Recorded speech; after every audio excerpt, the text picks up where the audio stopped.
Buscando la verdad y abogando por la unidad nacional en pro de la paz y la seguridad en el Ecuador, queremos dar la bienvenida a nuestros primeros invitados, el doctor Paulo Caña, académico, presidente del Colegio de Abogados de Pichincha, y también está invitado el doctor Ramiro García Falconi, decano de la Facultad de Jurisprudencia de la Universidad Central del Ecuador. Les invitamos para hablar algunos temas vinculados con la justicia, hoy con un tema de coyuntura como es el envío de la terna de que lo hiciera el presidente de la Corte Nacional de Justicia, doctor José Swin, al Consejo de Participación Ciudadana para que escoja al delegado de la función judicial y que por mandato constitucional y legal debe presidir el órgano administrativo y disciplinario. Han sido exhibidas las hojas de los 3 candidatos. ¿Y qué piensa de ello el doctor Paulo Caña? Muy buen día. Hola Miguel, muy buenos días con usted y con toda la gente que nos sigue a través de este medio. Un saludo, Ramiro. Bueno, de la terna, primero hay que indicar que en efecto el presidente de la Corte Nacional de Justicia está amparado en ley para indicar o determinar la terna a la que se hace referencia, tomando en cuenta que en un momento dado se indicaba que iba a ser a través de una decisión del Pleno, pero valga insistirlo y hago hincapié en ello, está amparado en la normativa para que sea él solamente el presidente el que envíe esta terna. Ahora, de la terna que he enviado hay varios cuestionamientos a las personas que están allí indicadas. Uno de ellos que se hace relación, que tiene que ver como que fue abogado del presidente de la República, y eso obviamente violentaría o sería criticable sobre la independencia judicial. Por otro lado, otras de las personas también ha sido cuestionado, pero más allá del cuestionamiento que exista por per se, es decir, por esta persona, se le hace el cuestionamiento a su esposa, que es jueza de garantías penales. Pero eso nada tiene que ver. En todo caso, lo que sí nosotros llamamos es que exista esta independencia judicial y que esta terna que vaya a ser seleccionada por el Consejo de Participación Ciudadana finalmente decida de manera adecuada para que en futuro, mañana, no estemos en los problemas que estamos atravesando el día de hoy por todos los acontecimientos del Consejo de la Judicatura en administraciones anteriores. Miguel.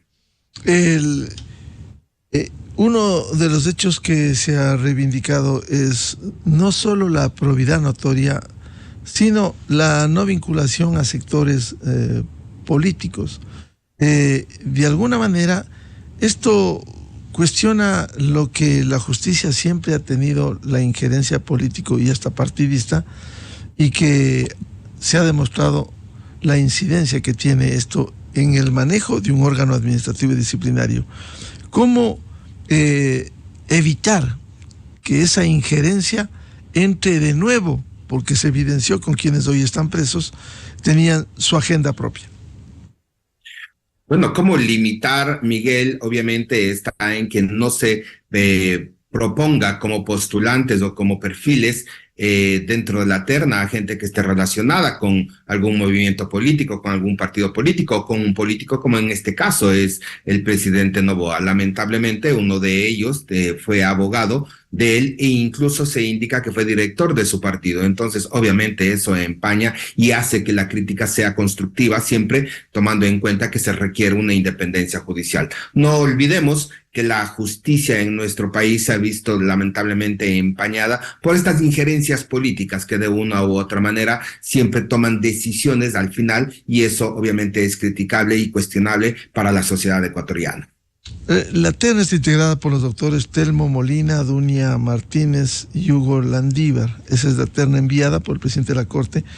¿Qué debiera hacer el Consejo de Participación Ciudadana? Porque están en la vitrina pública de la observación de sus nombres, sus hojas de vida, sus vinculaciones, sean políticas o sean judiciales.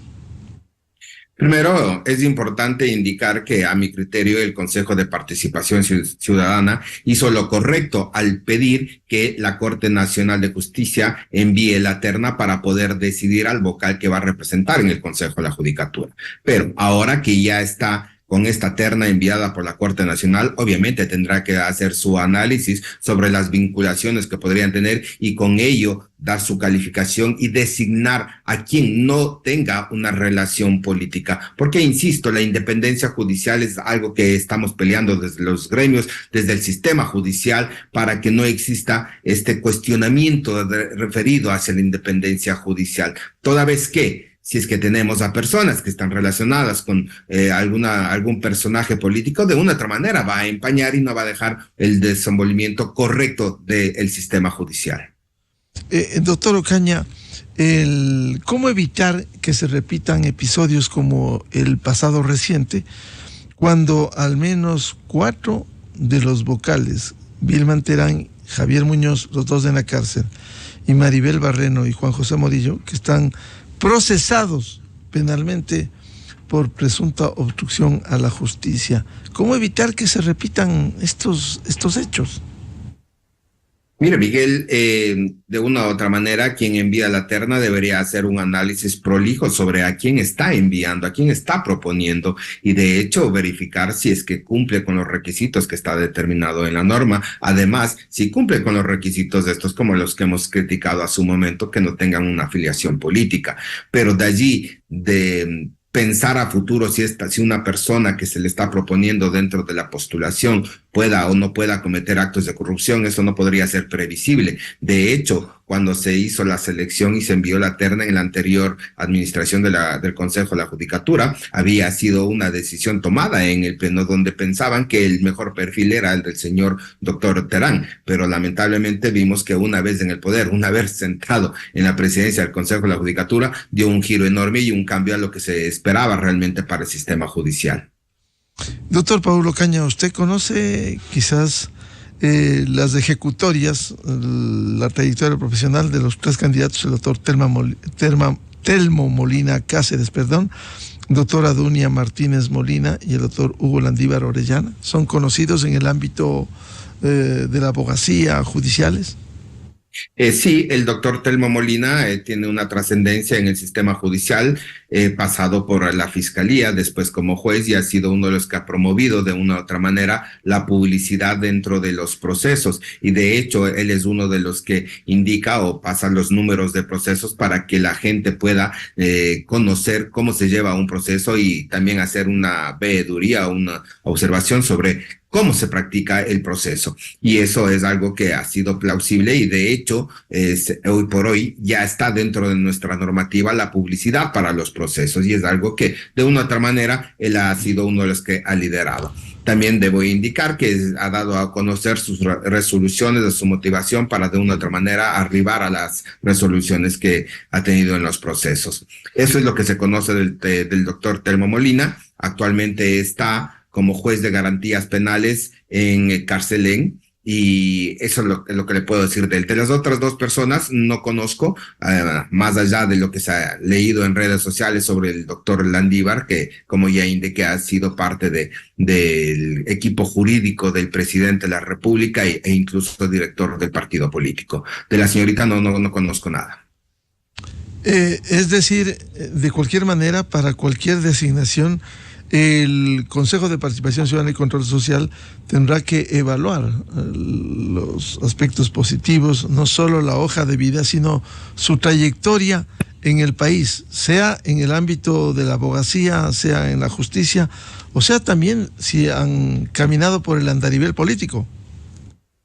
Así es, y es importante que exista publicidad, porque ahí se va a determinar la transparencia y claridad con la que se puede contar el momento de la designación del Consejo de Participación Ciudadana. Por ello es que es muy importante esta publicidad para que todas las personas que estamos interesados en quién va a dirigir el sistema judicial podamos hacer esta observación o esta veeduría y hacer las críticas constructivas, siempre para mejorar el sistema judicial. Bienvenido al doctor Ramiro García Falconi, decano de la Facultad de Jurisprudencia de la Universidad Central del Ecuador, penalista, abogado en libre ejercicio. Doctor Ramiro García, ¿qué piensa usted de la terna que hoy está en el Consejo de la Judicatura para designar al representante de la función judicial? Lo ha enviado el presidente de la Corte Nacional de Justicia y por mandato legal deberá presidir el órgano administrativo y disciplinario. Muy buen día. Buenos días, Miguel. Un saludo para Paul. Gracias por la invitación. Un saludo para todos los oyentes. Mire, independientemente de la composición de la terna, esta es una terna que no debió haber existido. A mí me parece un error tanto del Consejo de Participación Ciudadana como de la Corte Nacional de Justicia el haberse prestado para remitir esta terna. Digo, me parece un error del Consejo de Participación Ciudadana porque no debió haber requerido. Y me parece un error de la Corte Nacional de Justicia porque no la debió haber remitido. Por una sencilla razón. Estamos con dos concursos en camino. Uno para la renovación de jueces de Corte Nacional de Justicia y otro para la elección de jueces y banco de jueces de las diferentes instancias a nivel nacional. No tiene ninguna lógica que en la mitad de un concurso se cambie a la cabeza del Consejo de la Judicatura. Más allá de si podamos tener una mejor o peor percepción de la gestión que está realizando el doctor Álvaro Román como presidente del Consejo de la Judicatura, pues lo lógico es darle al Consejo estabilidad, institucionalidad, y no, como en este caso, pues prestarse para que en la mitad del camino, en la mitad del concurso, de los concursos, pues se cambien las autoridades.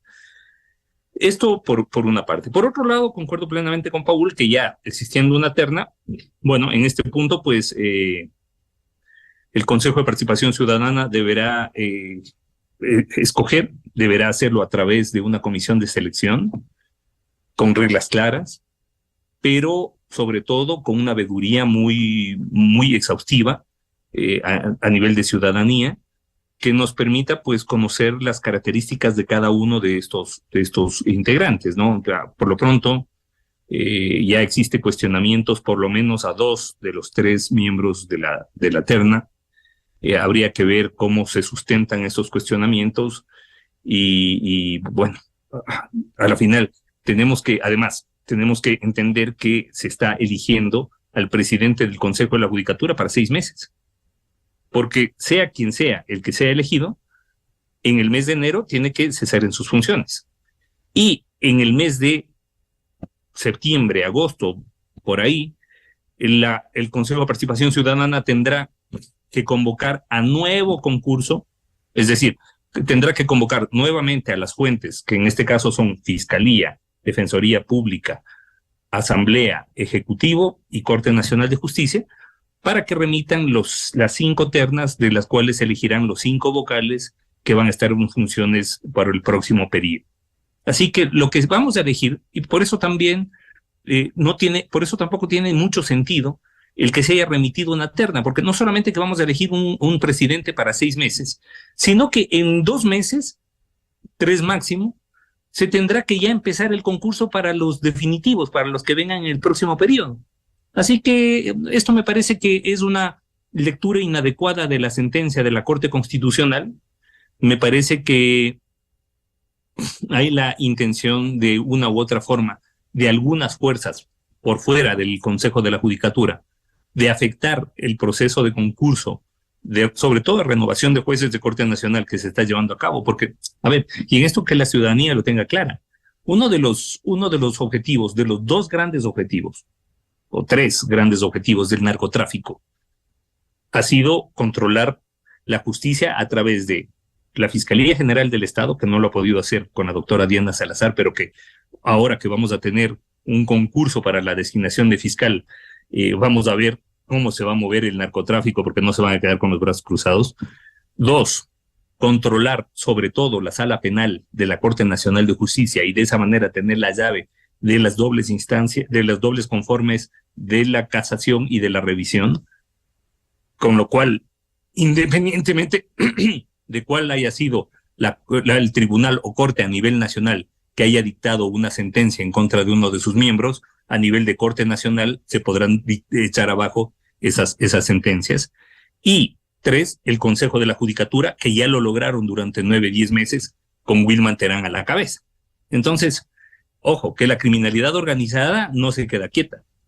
Y por eso es que tenemos que estar muy atentos en lo que pasa con el Consejo de la Judicatura, lo que pasa con el concurso de renovación de jueces de Corte Nacional y lo que pasa con esta terna. Ahora, a propósito de la situación, vamos a seguir hablando de este concurso, pero quisiera plantearle al doctor Paul Ocaña, este lunes en la revista de Opinión y Democracia, el presidente del Consejo de la Judicatura, doctor Álvaro Román, hizo unas afirmaciones que debiera conmover al país sobre cómo funciona la justicia. Él reconoce que hay extorsiones a propósito del uso del error inexcusable, dolo, manifiesta negligencia, que son faltas graves para destituir a jueces. Simplemente hay denuncias en ese sentido. Por favor, para que lo comente el doctor Paul Ocaña. Le cuento yo una anécdota. Vienen jueces de provincia, no le doy los nombres de las provincias. Doctor, los jueces provinciales nos piden de 10 a 20 mil dólares para no mandarnos de error inexcusable. Los vacunan. Entonces, ¿y qué se hace con los vacunadores? Este mal término que es de extorsionadores. Claro, estos de extorsionadores, yo les digo, presenten la denuncia para poder perseguirlos. Tienen miedo.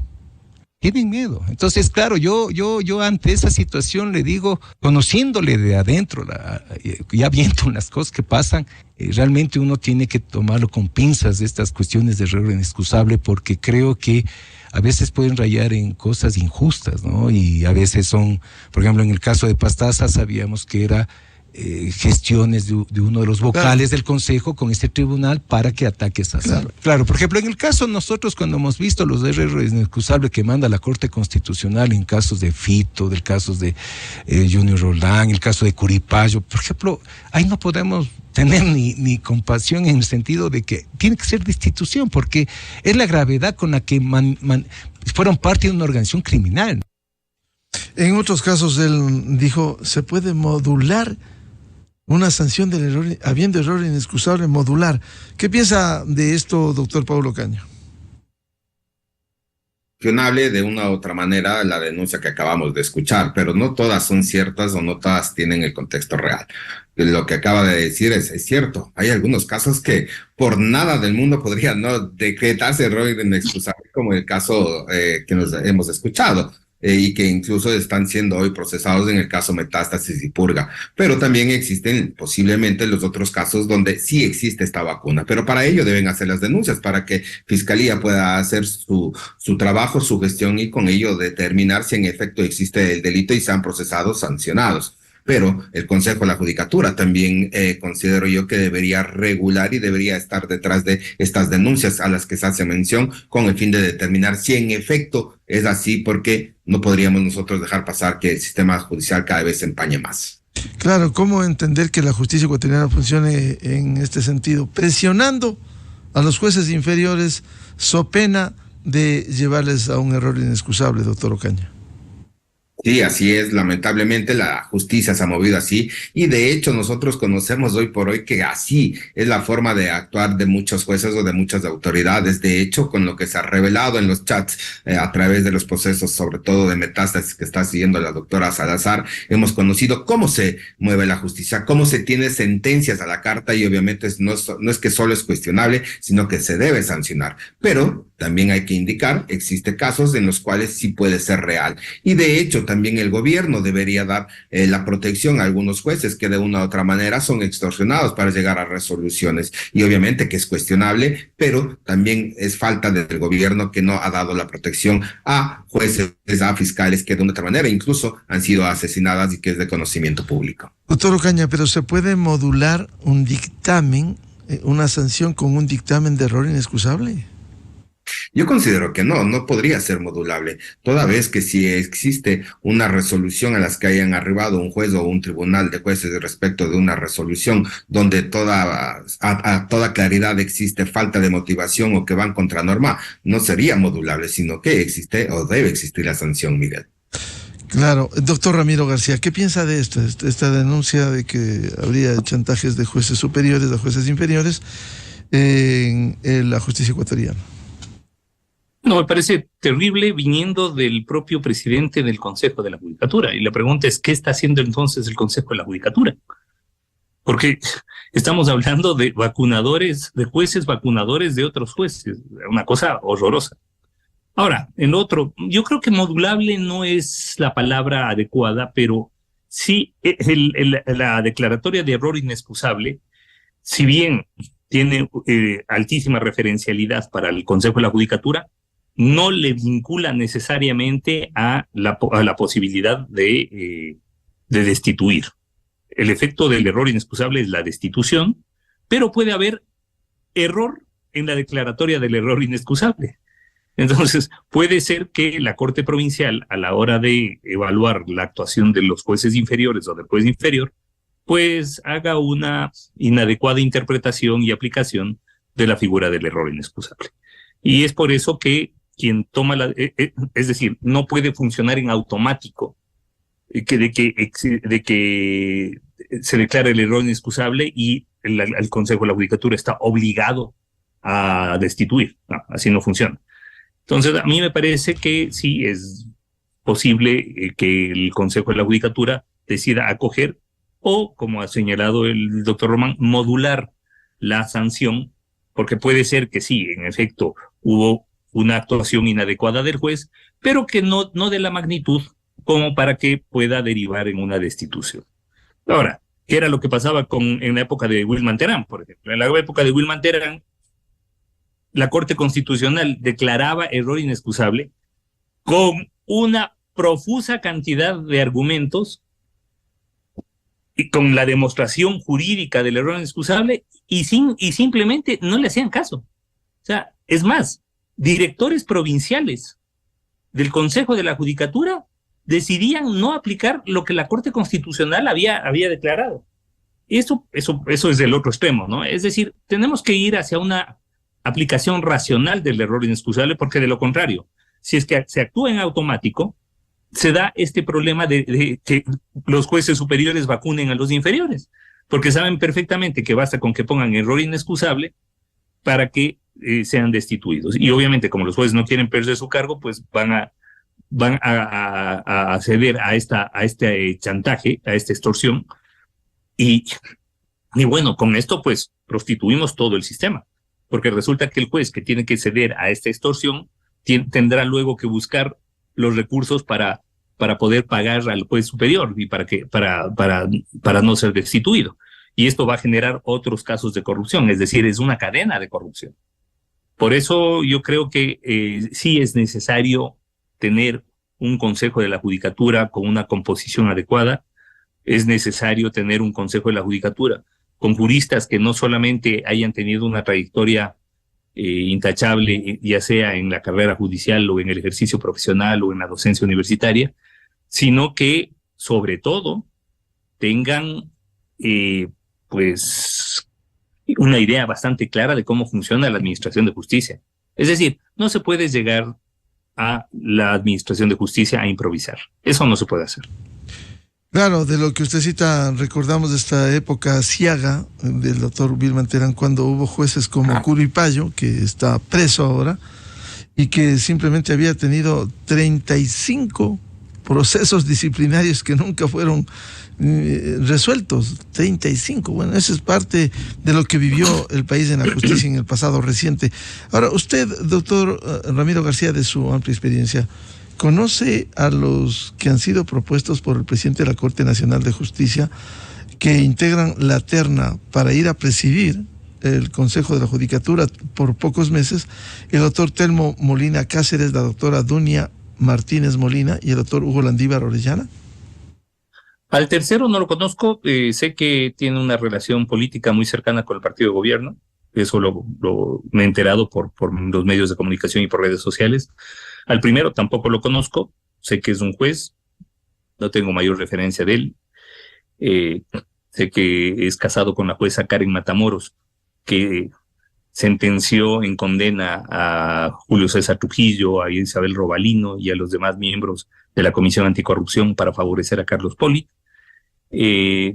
A Dunia Martínez la conozco y me parece una académica seria, me parece una persona de muy buen nivel. De hecho, fue miembro de la Comisión de Selección de la Corte Constitucional en la última renovación.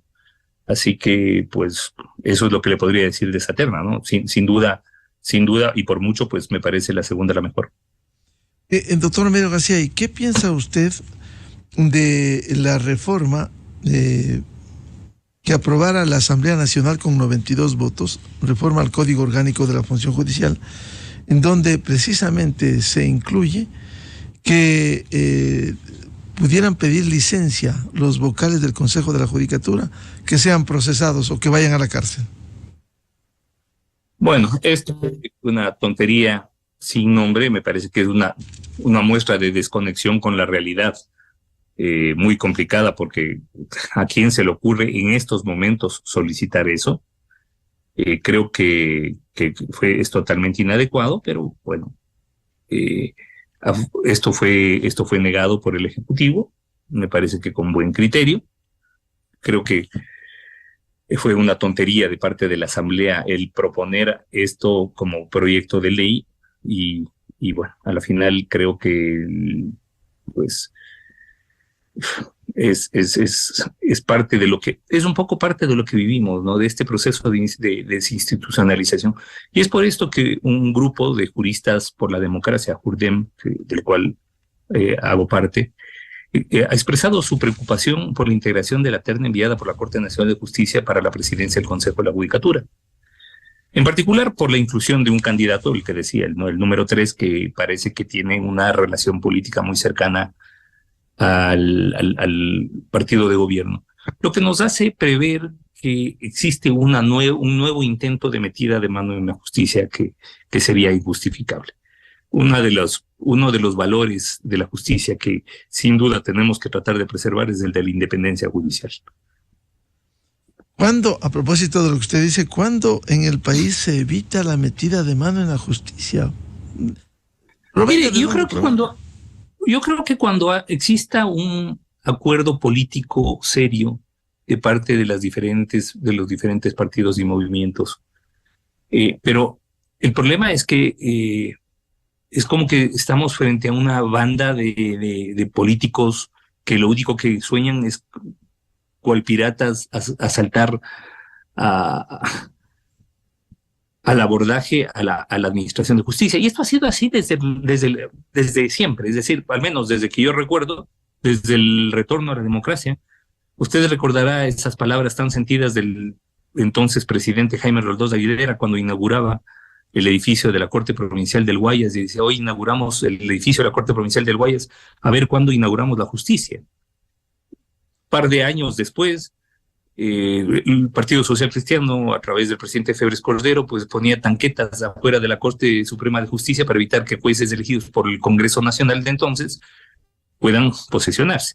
Luego hemos tenido montones de metidas de mano a la justicia, prácticamente en todos los gobiernos, porque se lo hizo en el gobierno de Borja, se lo hizo en el gobierno de Sixto, se lo hizo luego con la Pichicorte en el gobierno, se lo hizo en el gobierno de Bucaram también, de Gutiérrez. Luego se lo hizo en el gobierno de Gutiérrez con la Pichicorte, ni qué hablar de los 10 años del correísmo, en donde ahí hubo una cooptación total y un control total de la justicia.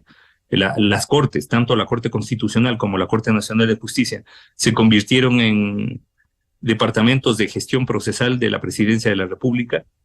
Y bueno, hoy por hoy pues vemos que la lección no ha sido suficientemente bien aprendida, y no, porque no se trata de quitarle la justicia a uno para entregársela a otro, no, se trata de garantizar independencia judicial.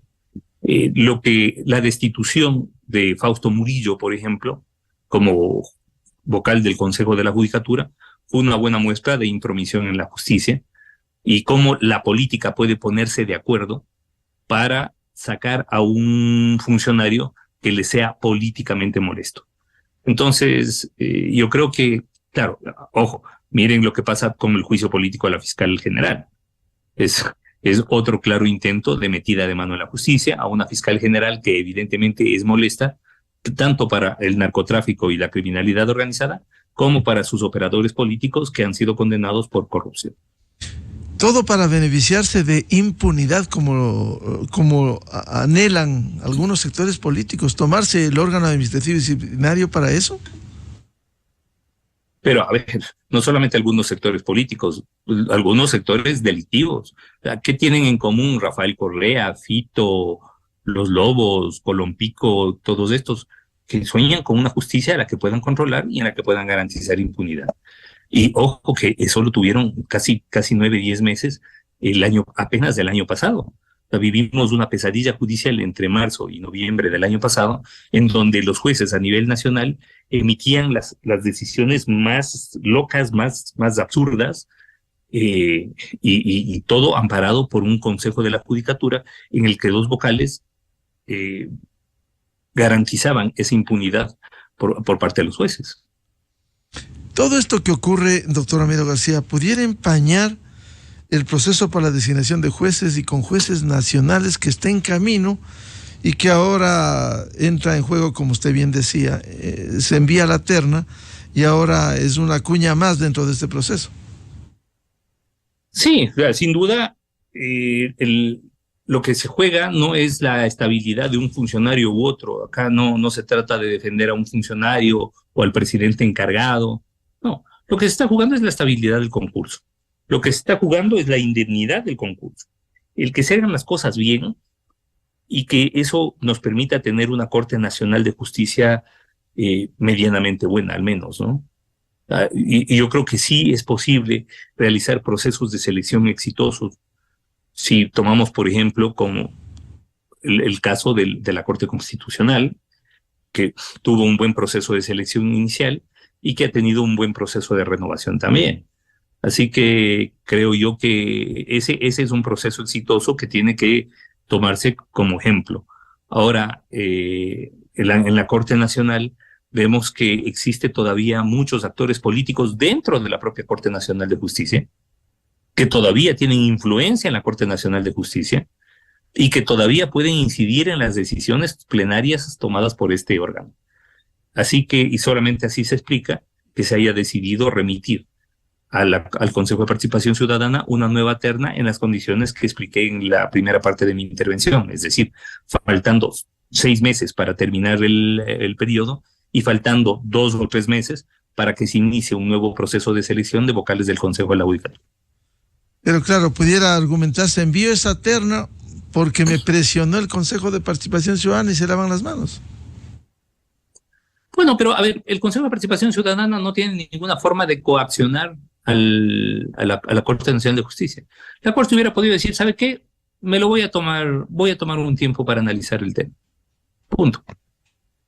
El problema es que dentro de la Corte Nacional de Justicia se generó un debate, y un debate en el que hubo un grupo que insistió en la remisión de la terna al Consejo de Participación Ciudadana.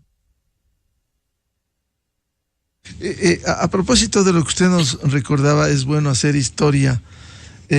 Lo que el doctor Jaime Roldós Aguilera, en su gobierno que terminó con su muerte, que empezó el 10 de agosto de 1979 y que falleciera en el 81, dijo precisamente cuando inauguraba el Palacio de Justicia en Guayaquil: a la justicia se le ha puesto precio. Leí hace poco un titular de periódico con relación a una obra inaugurada en la ciudad de Guayaquil. Titular cruel, pero cierto. Decía, se inauguró el Palacio de Justicia, y a renglón seguido, ¿cuándo se inaugurará la justicia? Bueno, ¿cuándo se inaugurará la justicia plena en el Ecuador, doctor García? Mire, la justicia plena es un objetivo utópico e irrealizable en ningún país. Es decir, no podemos hablar de justicia plena en ninguna parte, pero podemos hablar de niveles adecuados de justicia a los que sí podemos aspirar, por supuesto. Lo que está pasando en el Ecuador, por un lado es inaceptable, inasumible, y por otro lado no es muy difícil de cambiar. Es cuestión de que exista voluntad política. Es cuestión de que el gobierno de turno deje de aspirar a meterle las manos a la justicia. Es cuestión que los movimientos políticos que ejercen poder, pues, dejen de aspirar a meterle la mano a la administración de justicia. Es cuestión de que la clase política llegue a un acuerdo mínimo de convivencia civilizada, por el cual, pues, no puede caber la posibilidad de controlar la justicia por parte de uno u otro sector político. O sea, recordemos que nuestra historia reciente, cuando hablo de nuestra historia reciente, me refiero justamente del 79 a la fecha, ha estado plagada por una serie de eventos judiciales políticos en los que se ha utilizado a la justicia para resolver conflictos políticos. Y claro, en algunos casos con mucho sustento, como el caso de, por ejemplo, el caso Sobornos, en donde había profusa evidencia, amplísima prueba sobre cómo recibían millones de dólares de parte de los contratistas del Estado para financiar campañas electorales. Y claro, pero en otros casos, pues, digamos que temas mucho más cuestionables, ¿no? Recordemos que el expresidente Fabián Alarcón estuvo preso, el expresidente Lucio Gutiérrez estuvo preso, el expresidente Gustavo Noboa estuvo procesado penalmente, Yamil Maguad estuvo y está procesado penalmente, Abdalá Bucaram estuvo prófugo. Es decir, prácticamente no hay presidente de los que yo recuerde, con excepción de Rodrigo Borja y Sixto Durán Ballén, que no hayan tenido que someterse a un procesamiento judicial. Y esto creo que tiene que ponernos a reflexionar un poco también. Así es, y que haya madurez en las élites y en los políticos del país, que dejen de meterle mano a la justicia y no busquen en unos casos impunidad. Al doctor Ramiro García. Sí, Ramiro. Sí, exactamente, sí, justamente concuerdo con usted, Miguel.